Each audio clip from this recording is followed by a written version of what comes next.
For all the passionate arguments we've heard about the perils of social media, it has undeniably redefined our lives, our relationships, and the way in which we consume content. You can send messages to friends, buy takeout, and transfer money to a family member, all without leaving WeChat. TikTok stan accounts served up some real life consequences by trolling political rallies, organizing young voters, and providing real time election updates in the United States. Instagram is also becoming more of a marketplace first and an image sharing platform second.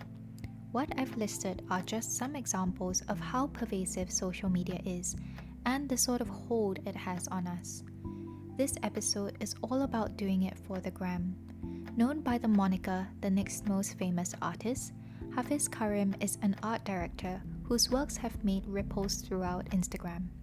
Made digitally to be viewed on digital platforms, Hafiiz creates images that amalgamate figures from art history with contemporary everyday settings.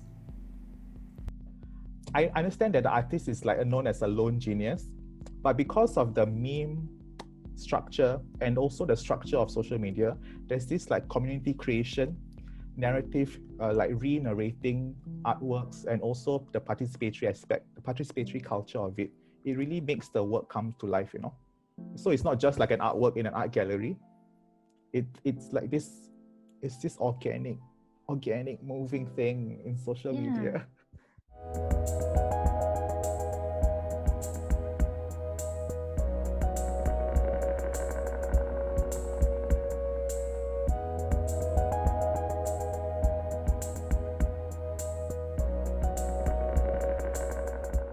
Hello and welcome to yet another episode of Mushroomed, a podcast hosted by the Singapore-based online platform Object Lessons Space.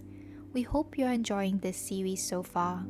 My name is Joella and I'm your host for this podcast. Hafiiz makes works that are vibrant, witty, unexpected, and humorous.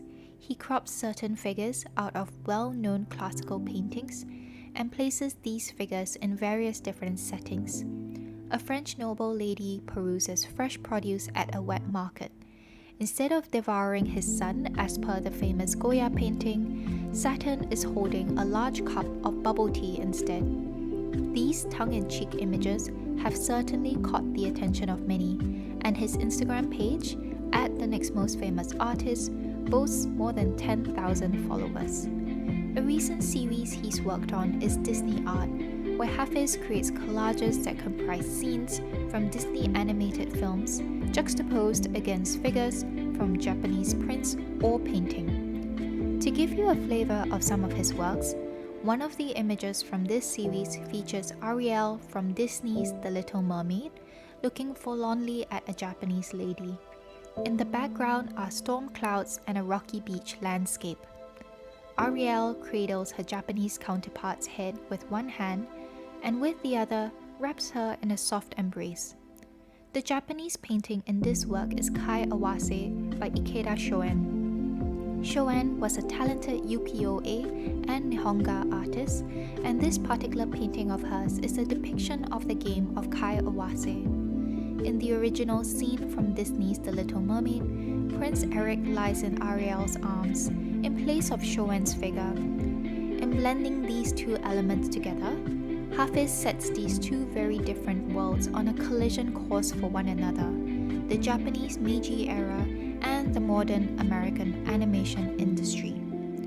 What Hafiiz does so compellingly is that, through his work, he breathes life into and reimagines these classical works of art for a contemporary audience. In his world, an 18th century Rococo painting is captivating, relatable, emotive, and even contemporary.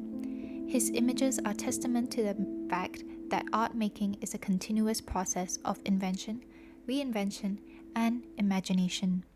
In this interview, we talk to the artist about how he wields visual references from classical art history, how these paintings continue to serve as a source of creative inspiration for his work, and the importance of having fun with the process of image making.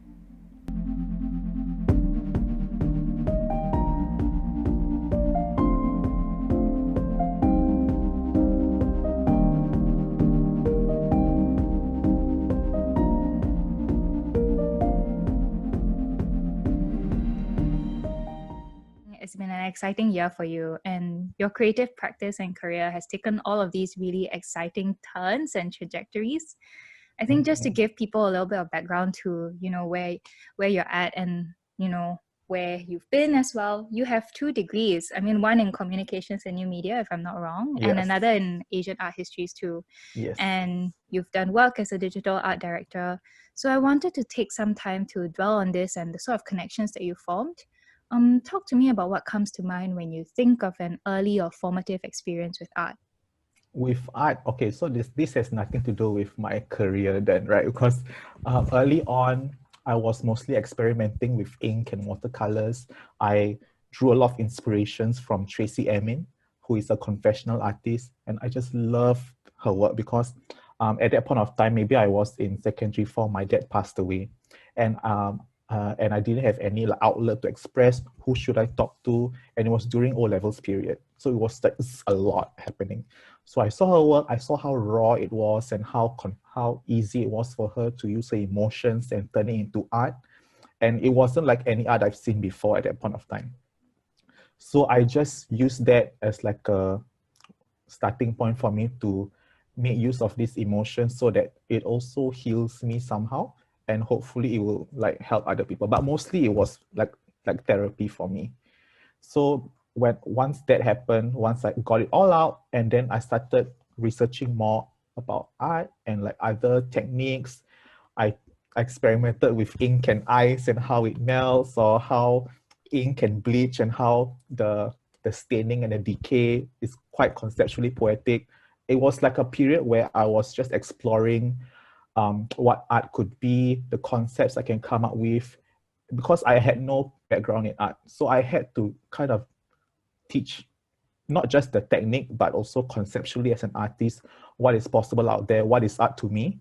And then there was, I guess, a period of like until uni period, I guess 4 to 5 years, where I was just experimenting with like art techniques, and I thought I was a confessional artist. I don't know.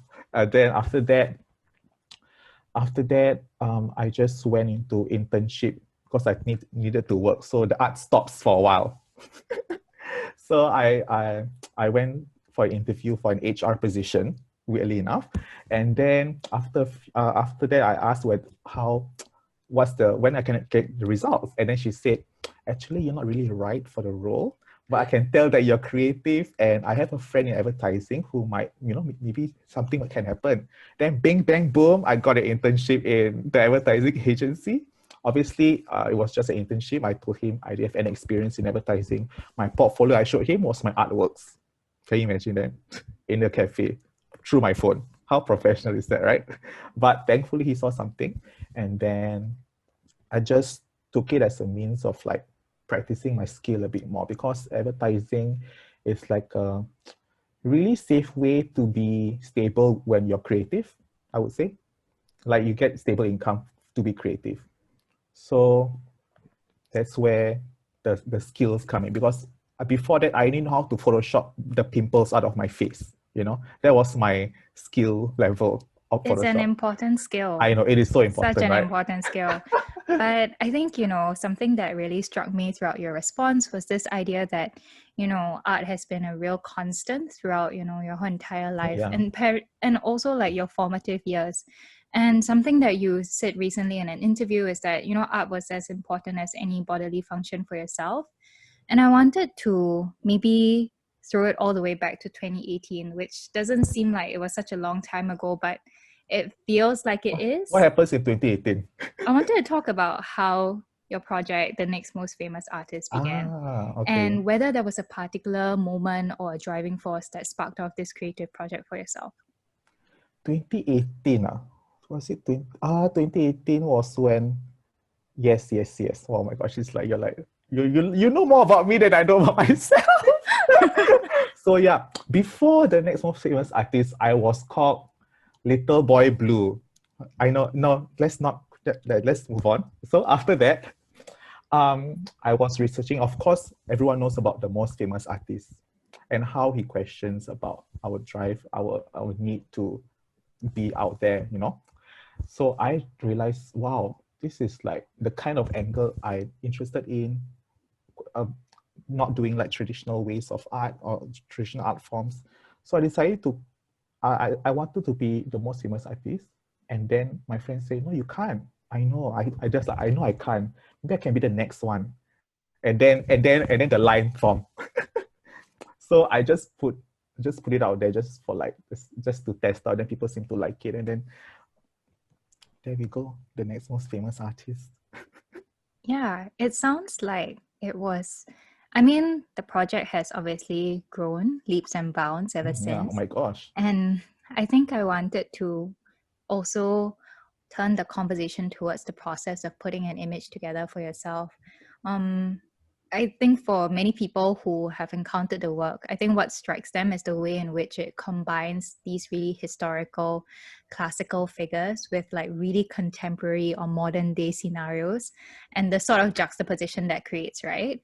So I guess when you're putting together something or you begin to work on an image, which comes first for yourself, the work that you're drawing from or the photograph that you've chosen of the scenario that you're doing?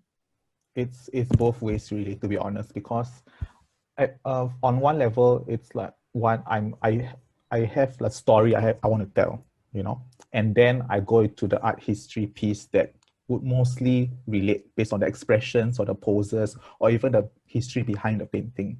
And then from there, I will look into the photographs that will match it, because classical paintings have very linear perspective. So I need a proper photo to match with that. On the other hand, like when we start off with the photograph or the scene itself, there's always memories and stories attached to spaces, like spaces, like places are always changing, but the memories are always intact. So there's always something there. So sometimes I go to the photographs and then I know what I want to tell, the story or the narrative out of it. And then I go into the history part and then search the right poses for that. Yeah. And so many of the works that you've drawn upon or incorporated are really pivotal fixtures within like Western art historical canons. And I think many of these works have this incredible allure about them. It just speaks to this enduring quality because they continue to captivate people so many years on, right? And I think on a personal level, I remember seeing Botticelli's Primavera in real life before, which I understand is also a work that you referenced in your own pieces. Yes. And it was just a completely captivating experience, right? It's this larger than life canvas, the transparency of the three graces and the draped tunics. And I think what I was taken by the most was the fact that the work was made with pigment that was mixed in with egg yolk. Oh So yeah. it's such a tempera. Tempura, yes, tempura. Yeah. And so I think like for yourself, what draws you into these historical works of art? I think when I saw, so going back, the moment I was taking my master's in art history, we had this like a introductory lecture on Western art history. And when I saw these pieces, when I saw these figures, they're almost like, even though they're stuck in time, I could relate to them somehow. And I know they have some stories on their own and how they would be like in our time. So that's why the more important pieces, I feel more drawn to see how they would react, because they are more known for something at that point of time in their own culture, in their own time. But it becomes, I was so interested to see how different it will be, because like when you know one time zone and another time zone for the modern, when you put it together, the remix, the mashup, your mind does something to you, and then it just intrigues. It just becomes an intriguing composition. Yeah, it's so interesting that you say like remix or mashup, because I wanted to also talk a little bit about the sort of, I guess, maybe the sort of ways you would describe the methods that you work.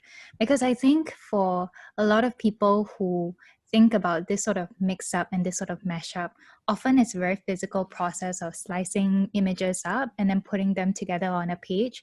But you work with like digital softwares and like, Photoshop, for example. And I was wondering if, you would borrow from that kind of terminology and describe your process as collaging, for example. Oh yeah, definitely. I mean, it's still, I think, the same, because you're still manipulating photos. It's still a digital collage. So there's the process of masking the artworks, the figures out of the background. So that's where I think the similarities comes in from physically collaging and also using Photoshop. The additional level to Photoshop is that you're able to color correct a bit. A lot of art history pieces have a green hue to it. So my first process was actually to warm it up.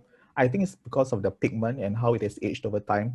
There's always a green hue. So whenever I put it together, the first thing I do is actually to increase the warmth of it, and then it fits actually. Yeah, but I think the process of collaging, like traditional collaging um, um, and the digital one, it's almost the same. It's just that you get more control over the details and the pixels. Like the hair. The hair. I can make sure that it's etched out a bit more proper than like a cut. That's true. That's true. And a lot of your images, I think, can be described as being quite tongue-in-cheek, or if I may suggest, some of them can even be thought of as being quite campy, particularly in how it uses irony, how it juxtaposes, and its particular brand of aesthetic. How important would you say playfulness is to the sort of images you make? At first, I thought that the beauty of the remixes is like an important part of my work. But then when I'm using social media as a platform, the relatability and the fact that it's humorous, it becomes helpful in the engagement of the audience. So that's why what I said just now, you see this, like you can relate to the figures of the art history work. Other people can also do that. So that's why it's important for me when my work gets make fun of like different events in life that people are familiar with, and that people can also after that share their own stories relating to that story. So that's why I feel that my works, some of them could be memeable. It's quite meme-like, and I'm okay with that. Yeah. And I mean, it also beyond it being like a point where people can begin relating to the work, it also strikes me that you also probably have a lot of fun putting them together yourself as well. That's why I'm able to do it almost every day because there's so many things, there's so many inspirations out there, so many stories to tell, so many issues out there, like this process of digital collaging is just like a framework. After that, I can explore everyday life. I can explore social issues like gender, identity, sexuality, politics. I try to avoid politics, consumerism, bubble tea, and then people can just share it and then share their own stories behind it. So it's not just like, I understand that the artist is like known as a lone genius, but because of the meme structure and also the structure of social media, there's this like community creation, narrative, like re-narrating artworks, and also the participatory aspect, the participatory culture of it. It really makes the work come to life, So it's not just like an artwork in an art gallery. It's like this, it's this organic moving thing in social media. That's how I see it. Yeah, I mean, it's so interesting they bring in the language of memes, because I think for the most part, a lot of what Instagram has allowed for is the sharing of the resharing and the sharing of these images. And a lot of why people enjoy like images that are particularly humorous or ironic is because we're so familiar with memes, and we're so familiar with the currency and trading in the currency of memes. So natural. I think, yeah, it's almost second nature to a lot of people. And I was wondering, like whether you've come across any memes that have been made out of your works as well, and what some of your favorite ones are so far. Oh my gosh. The problem with that is that it's so ephemeral. Like they reshare their stories. I can't really pinpoint any particular re-narrating, but it's a lot of pieces that is hashtag mood. where it's like Monday blues, for example, sitting at the back of the bus, really low energy in the morning, and then people just say, "Wow, that's it, like this morning, cannot go to work already." And other people bubble tea, for example. There's so many responses from it. So yeah, that's why it's an interesting like medium for me to play around with, because I get to know a bit more about other people when they reshare it, and then I can engage with them directly on social media. And then we just like, I guess there's this like nice community where we can just chat with each other through the DMs. It's fun. Yeah. And I think, Instagram is so interesting as an image sharing platform, because I think in many ways it's allowed artists such as yourself to get your work out there to people who might not, for various reasons not have come into contact with it beforehand. And it's such a democratic platform in that sense as well. I was wondering if you could tell us a little bit more about your experiences with sharing your work on Instagram, for example. What do you enjoy or maybe even dislike about engaging with Instagram as a platform, because it's obviously so multifaceted and it's really something that has taken over the way we consume content today. I think obviously I have like Instagram to thank for like hello, because other than that that's where my art is living. But the problem initially was that it's so saturated with content. There's so many things happening, and actually was my boss who told me to, Hafiz, your work is good. Can you please put in some money to boost your posts? Because initially I was only getting like less than 100 likes, maybe less than 50, and then, organic reach on social media is so low that you have to put in a bit of money to get it out there at first.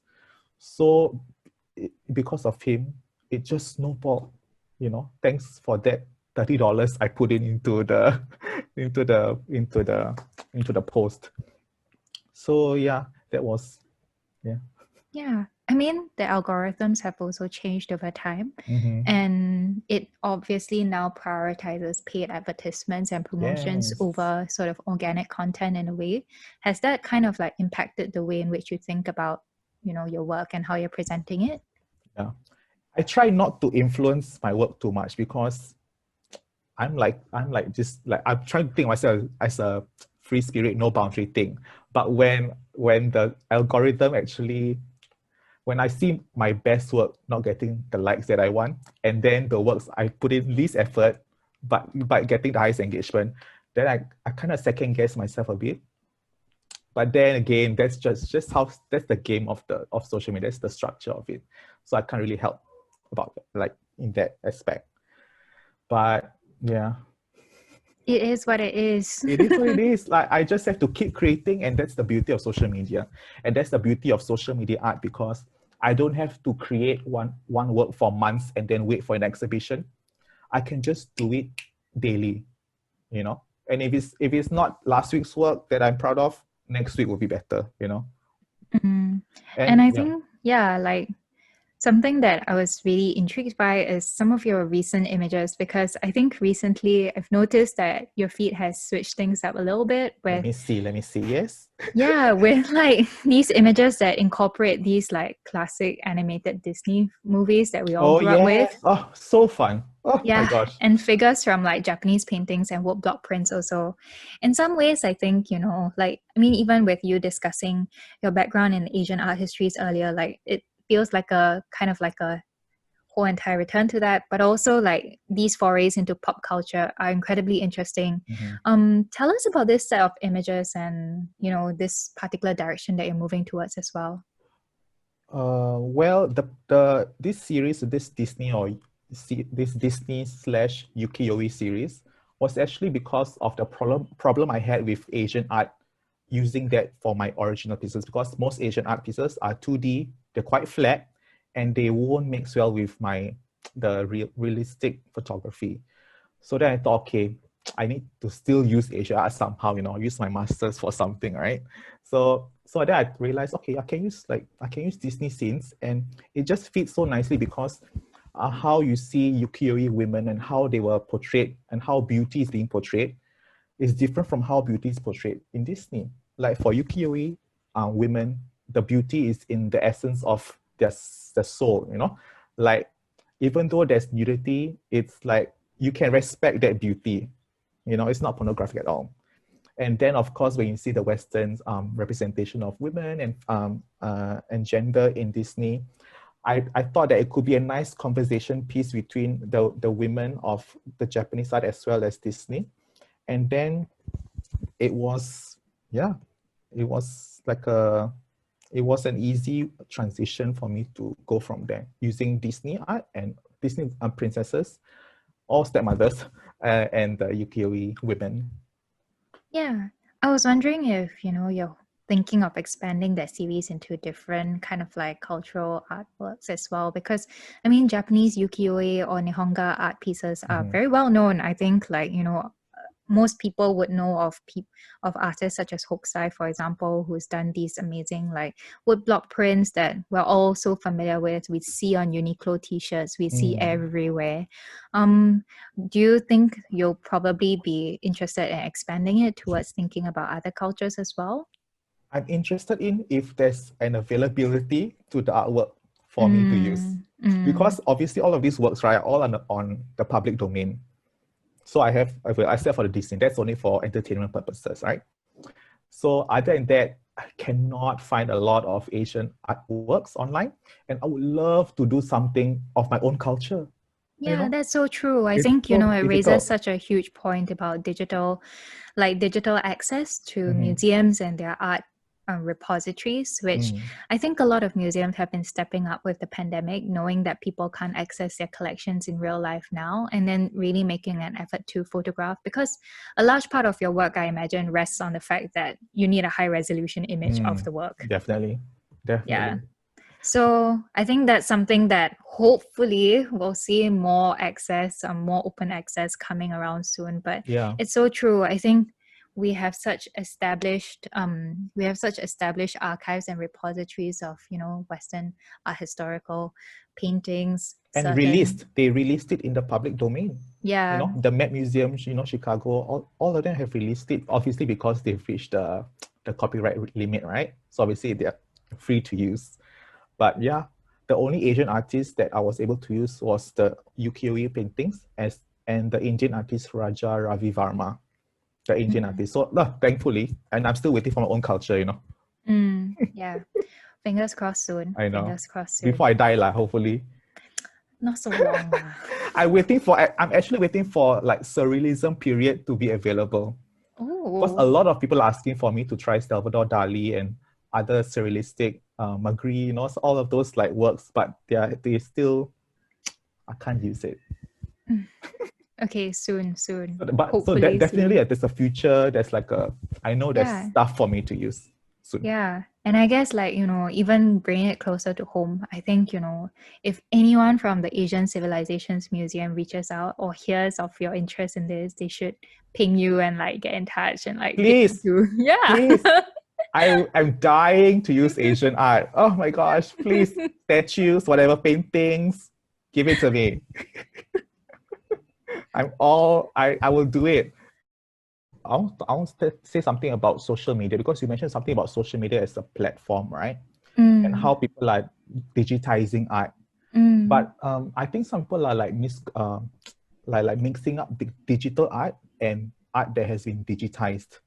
Because I received this question before, I'm not going to say by who, but they were saying because of COVID-19, a lot of artworks have been digitized for dissemination. What do you think is the future of digital art? So that to me was a bit of there's a bit of confusion here, because my definition of digital art is using technology and then using it as a medium for you to question how technology is affecting our lives and our creative process, and not just as a platform to disseminate, So that was an important thing that I need to just throw in there. Yeah, I think one other way of trying to phrase that question is maybe with COVID-19, a lot of us are spending a lot more time either encountering art or content, creative content via, digital means. So this could be the internet, this could be social media. So I think more than the dissemination of art and just, general access to archives, I think maybe another way to think about this is perhaps, in your perspective, how do you think this sort of shift in the way we encounter things will change the tone for the sort of art that's being produced? Maybe a pivot towards more digital things, for example? Like where do you see things kind of shifting or moving towards? Yes, that's a nicely put question. And are you asking me that now? Yes. Oh, I see. Yeah, that's why I was just wrapping my head around that question. And then the thing is that it's not just a platform, it becomes a medium for artistic innovation, you see. And all these structures of social media are there for you. I mean, people like to see it as like just steps for you to gain likes, but then there's this participatory element here that can really add some dimension to the art, and it becomes this contemporary laboratory for artists to play with. So yeah, that's my angle when I see social media not just as a platform but as a medium. I mean, in particular, there are a lot of people whose practices are primarily quite physical in nature. So they do have this sort of Definitely. element of like audience participation Mm. or interaction, but it's very much premised on like, a face-to-face encounter or an in-person kind of meeting. And we've seen that particularly with all of these pivots towards the digital, that there are a lot of shifts. But at the same point in time, I think we can't really discount the fact that there is still a place and there's still a space for this physical, in-person, like face-to-face thing. Oh yeah, we And still this, need it. yeah, we 100% still do. Like there's this huge human connection element that can't be replicated with, the online. And this is something that I noticed as well because a lot of what I've also seen you sharing about is the fact that you've been making available some of your artworks as prints as well as physical prints, and it's obviously been inhabiting the houses of so many people who enjoy your works as well. How do you see your works taking on another life when they move from the frontier of the digital into the physical when it's held in the hands of somebody? Like how do you how do you think about that relationship between the physical and the digital, especially within the context of some of the prints that you've been making available as well? The thing is, once my work is on the public domain, it's like not my work anymore. I mean, it starts with me, but then after that it goes on and takes on a new life for other people. So I have no issue with it, but I see it as like, obviously it has become their work, and I would like it to be their work because they are paying for something that relates to them, for something that means something to them. So it's important that the essence of them is still there, but obviously with my name signed on it, of course. But yeah, it's that's how I see it, as from social media to offline. But I don't necessarily would like to see like my art physically in a gallery, because my aim is to actually free them from the sacred walls of galleries, free them from the boundaries of frames. Obviously not anymore when it's framed up in physical, but then I'm also trying to avoid that art should be seen in a gallery or the white cube, the sacred holy white cube of galleries and museums. That's why for the Singapore Art Week, we have the bus stop art, where I'm participating, collaborating with other artists, and then we're putting artworks in like unconventional spaces. And that's where I feel that my art should go to offline. So if I know it shouldn't just stay online, there has to be conversion from offline to online. But that's where the direction I'm going, that's the direction I'm going with, and that's how I would want my work to be. Yeah, I think this idea of maybe slightly less conventional or less traditional spaces for viewing art is so interesting. And I was wondering if you could tell us a little bit more about the work you're presenting as part of Singapore Art Week, particularly maybe just give us a little teaser or taster of what we can expect. Well, essentially it's about bringing art down to the public art, and where the lives are actually moving around the most, where there's a lot of commuting and all that. So that's why we want to put art out. And also, obviously, we want to make sure that art is not just being trapped in galleries, museums, and it's also there for everyone to enjoy for like the masses, the public masses, and not just for the highbrow artists, just looking at artworks in a gallery for like 1 hour. But it's all about bringing it down and making it accessible, especially when people are not really going to like museums and galleries this often. Yeah, I think also I mean, it's been such a ride for yourself, like just thinking about the ways that the project has moved the shape, like how it's shapeshifted and how it's also like grown into this whole entire new organism of its own. And I was wondering if, looking back and if you could, just kind of like take a walk down memory lane, what will you kind of say or point out as being like an incredibly memorable experience for yourself? Like when you think about the project and what was something that was incredibly rewarding, like what comes to mind for you? Like a pivotal moment in my next most famous artist. Yeah, it could be something that, really struck you as either really defining in terms of like how it really shaped the way you thought about things, or it could just have been a really rewarding encounter you had with somebody who really enjoyed your work. I think I realized the potential of my work on social media when people are sharing the stories. That's when I realized that it's not just about me, artists sometimes it's about my heart. I'm just putting it out there, it's just me. But I realized it's not just that, because I'm using the stories, I'm using real day experiences that other people should have but should have the authority to make them their own stories as well. So I think when I got these messages and resharing and comments and how they're telling their own stories, I realized that there's potential to that. And when they're interested in buying the print, there's like another level of flattery. Oh, another level of flattery is, I would say, LaSalle, one of the lectures, you saw, right? They put my work up on their lecture slides, and they're talking about work in an educational setting. Do you know how different that is for me? It's a feature, not just a magazine. It's like sharing it to the new brains, knowledge sharing, and students, and then they even do it as an assignment. I'm like, oh my gosh, that's like 100%.com.sg flattery, So I guess that's actually that's like a pivotal moment to be, when you're talking about the creation of the canon, right?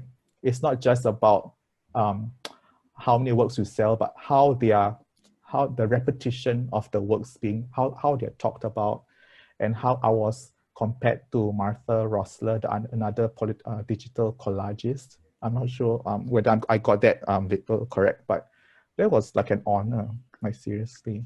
I mean, it's also, as you say, it's one thing to reference the canon, but another thing to be generative in some way, right? That's exactly. Huge. I'm like, the students, I don't say inspired lah. The students were inspired. Okay, this is like this air quote here. Inspired by my work, and then they created their own versions of it. So it's like exactly what I live for. The democratization of creativity and using whatever means that they have to create stories, to tell issues that they are close to them, and then it just becomes a thing in its own. Oh, amazing. Yeah. Oh, love it. That's beautiful. Actually, that's such a beautiful anecdote. Thanks for sharing that. And I think, we've spent some time talking about the way, like the interface between the physical and the digital for yourself, and also the project that you're working on for Singapore Art Week. But if I could really just wrap up our conversation with one final question, I wanted to get a sense of, with more than 10,000 followers on, like, what's next for the next most famous artist? What's in store? What are you excited about? I'm definitely excited for Singapore Art Week, because instead of the not just the bus stop art, there's like something happening where I can't say, but I'm definitely going to try. Okay, I can't say lah, but it's definitely exciting. And I'm definitely, the future of the next most famous artist is to question the role of the artist itself. That's why my recent series was Self-Worth, where I just created works that are based on the desperation of the next most famous artist, aka myself. And Yeah, that's where I'm going with it. It doesn't matter whatever knowledge I'm learning, I'm using it for my art, you know. That's why I love art history so much. That's why I love learning about other artworks, because they inspire me to develop something new, or the skills I get from advertising. So that's why whatever I go through in life, it becomes like it contributes to my art somehow.